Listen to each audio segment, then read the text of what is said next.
and welcome to another episode of the CEO Peak. I am Dave Osh, and today you are for a treat. My guest today is Deborah Rozman, the CEO of HeartMath.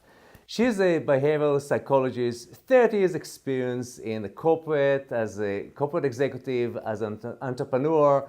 And HeartMath actually develop health products and licensed technologies. And Deborah, welcome to the show. I'm eager to learn from you what it's all about. Well, to tell you what it's about, I'll give you just a little bit of background. Yeah. You know, I was a serial entrepreneur and executive of a biotech firm, executive vice president, executive of a technology firm. And I also started to meditate to be able to address stress and be able to connect more with something intuitive, something bigger, something I wanted to find in myself.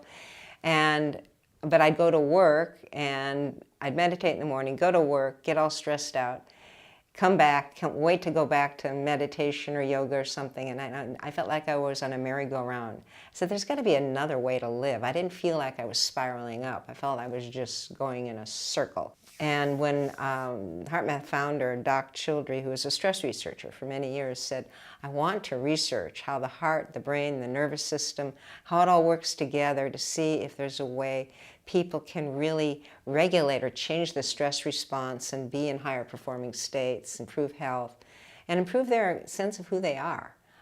As a behavioral psychologist, that especially interested me.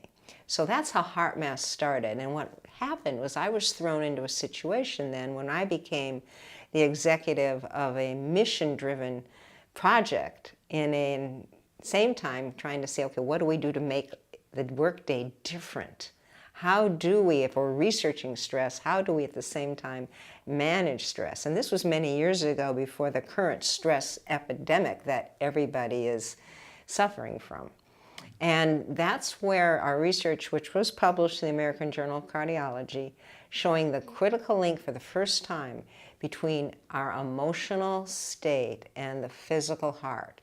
That whether we're feeling frustrated, stressed, tensed, anxious, worried, things that become habits, create very ragged and incoherent waveforms in the heart rhythm pattern, the heart rate variability pattern. And when we can shift the pattern to a smooth waveform, a coherent waveform, we actually change the neural traffic going from the heart to the brain and back. And it changes how we're perceiving in the frontal lobes. It changes a lot of brain activity. And what we found was the heart is actually driving a lot of this process. So the heart has its own independent neural system, which was only discovered in the 1990s, called the little brain in the heart. And we thought, wow, this is fascinating. And that heart rate variability rhythm pattern, it modulates with the nervous system in the heart that's independent of the brain. And so those sayings, follow your heart, listen to your heart, put your heart into it, they're not metaphors. And I thought it's a metaphor, your name and the brand and so on, and now it's actually literally the heart. Exactly. There really is a math of the heart and how it communicates with the brain and body. As we did our research, we developed techniques and tools for people to be able to synchronize their heart and brain. And that opened up new perceptions and gave them more what we call self-regulatory capacity.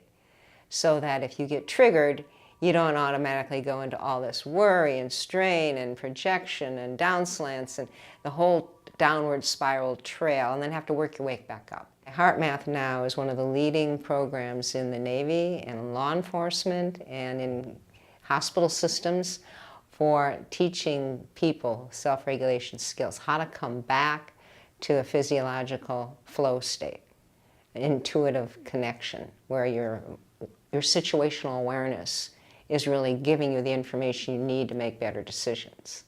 When we hire half for skill and half for culture fit. And that's really important, that people want to use the techniques. And the techniques that we teach and train and certify companies in are techniques to be used in the moment, not when you get home all drained out. I mean, you can, but they're to recoup and reboot and restart as you go. So in a team meeting, for example, We'll start with one of our techniques to get into what's called coherence, that coherent heart rhythm. And we'll start there, and everybody does the technique for 1 minute together. It's not a long thing. We also sell our products, which are the technology called the inner balance, another one called the M-Wave, which is clipped to your ear for a moment, or just a thumb sensor, which is actually measuring your heart rhythm pattern and the coherence in it or incoherence and displaying it to you, so you can't fool yourself. And then what you do if it's incoherent? It tells you, it teaches you, guides you right into the coherent heart rhythm. It's not difficult, but that requires, in this quick coherence technique, a shift to focusing on the area of the heart, breathing in through and out the heart a certain rhythm. And then the key to all of it is activating, self-generating a coherent emotion or attitude. And you can see your heart rhythm become coherent. So that's the ready state. How you do that coherence within a team? You have to start with individual coherence. There's no coherence in a team mathematically unless the individuals within the team are coherent. Our other research at the HeartMath Institute, the nonprofit research center, what they have found is some fascinating studies is that as you get into a coherent HRV rhythm, it synchronizes with other people. So you're actually synchronizing. And other study, which is so fascinating because the heart is putting out 2 watts of power with every beat, way more than the brain. I mean, it's what's keeping the whole body and brain alive. And on the EKG, as it goes out, if you do a frequency domain analysis, you can see the coherence or incoherence. And so it's like we're broadcasting our vibes, how we feel consciously or unconsciously to each other. And my heart rhythm pattern can show up in your brain waves. We've measured that 3 feet away. So we're all affecting each other, incoherence and coherence. It's a cacophony, unless we know how to play the music, how to play the instrument. When we first started working in hospitals, they're very metric focused. We were saving them $1 million a year in using this in less turnover and increased satisfaction. We created this last year a program called the Add Heart Facilitator. How do you add heart power to your life, to your work, to your relationships?